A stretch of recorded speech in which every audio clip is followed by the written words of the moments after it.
بسم اللہ الرحمن الرحیم نحمدہ و نصلی علی رسولہ الکریم اما بعد۔ عید الفطر کے دن کچھ مسنون اعمال ہیں، تو ان کو میں آپ کے سامنے پیش کرتا ہوں کہ عید کے دن کیا کیا مسنون اعمال ہیں جو ہمارے نبی صلی اللہ علیہ وسلم نے ارشاد فرمائے ہیں۔ تو سب سے پہلے عید کے دن سنت یہ ہے کہ آدمی صبح سویرے اٹھے، پھر اس کے بعد جو ہے غسل کرے، پھر مسواک کرے، پھر کوئی عمدہ اچھے کپڑے پہنے، اگر نئے کپڑے ہوں تو نئے کپڑے پہنے، اگر نئے کپڑے نہیں ہیں تو کوئی جو ہے صاف ستھرے جو ہے وہ لباس جو ہے وہ پہن لے، اور پھر اس کے بعد جو ہے عید الفطر کی تیاری کرے، عید کی نماز پڑھنے کے لیے کسی عیدگاہ کے اندر جو ہے وہ جائے، اگر کہیں عیدگاہ قریب میں نہیں ہے تو پھر کسی جامع مسجد جو بڑی مسجد ہو وہاں پر جو ہے عید پڑھنے جائے، اور عید پڑھنے سے پہلے کوئی میٹھی چیز جو ہے وہ کھا کر جائے۔ یہ سنت ہے کہ عید کی نماز پڑھنے سے پہلے کوئی بھی جو ہے وہ میٹھی چیز جو ہے وہ کھا کر جائے، کوئی کھجور ہی کھا لے تو منہ میٹھا کر کر جانا عید کی نماز پڑھنے کے لیے یہ سنت ہے۔ اور جب گھر سے نکلے عید کی نماز پڑھنے کے لیے تو تکبیر تشریق جو ہے وہ پڑھتا ہوا جائے، اللہ اکبر لا الہ الا اللہ واللہ اکبر اللہ اکبر وللہ الحمد، لیکن یہ آہستہ آواز سے جو ہے پڑھتا ہوا جائے گا۔ عید الاضحیٰ کے اندر جو ہے وہ بلند آواز سے پڑھے گا، اور عید الفطر کے اندر آہستہ آہستہ آواز سے جو ہے یہ پڑھتا ہوا جائے گا۔ باقی جو ہے وہ پیدل جانا سنت ہے، اگر بہت دور کوئی جامع مسجد ہے یا عیدگاہ ہے تو پھر تو مجبوراً سواری پہ چلا جائے، لیکن اگر جہاں تک ممکن ہو تو پیدل جو ہے وہ جائے، اور جس راستے سے جو ہے وہ عیدگاہ یا جامع مسجد جا رہا ہے تو جب وہ واپس آئے تو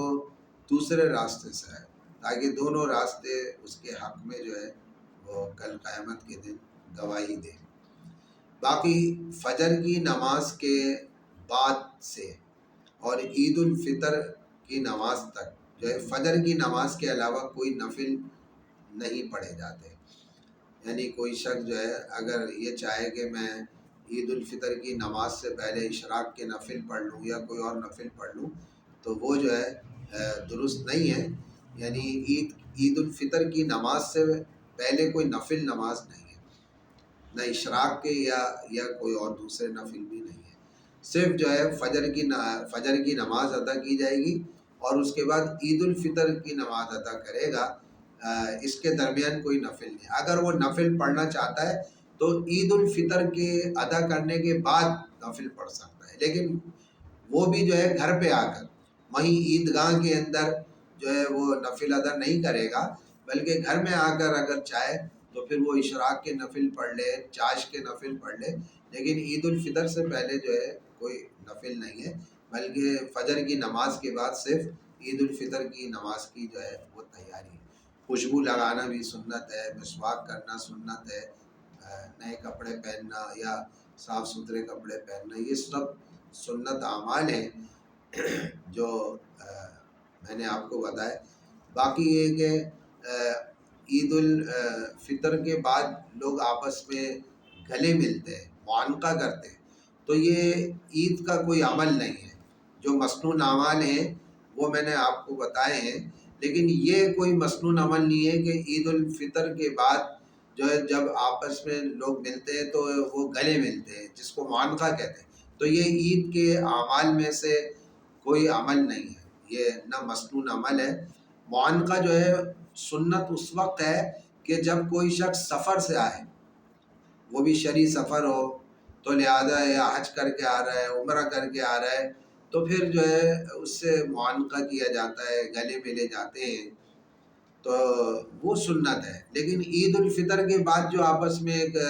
رواج چلا ہوا ہے آپس میں گلے ملنے کا، تو یہ کوئی سنت عمل نہیں ہے، نہ عید کا کوئی عمل ہے. تو لہٰذا اگر کوئی گلے مل رہا ہے تو سنت سمجھ کے نہ ملے، بلکہ گلے ملنے سے گریز ہی کرے. ہاں مصافحہ کر سکتا ہے،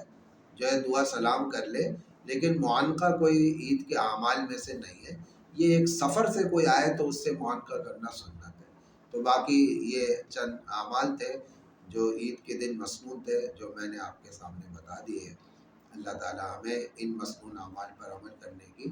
توفیق نصیب فرمائے. وآخر دعوانا الحمدللہ.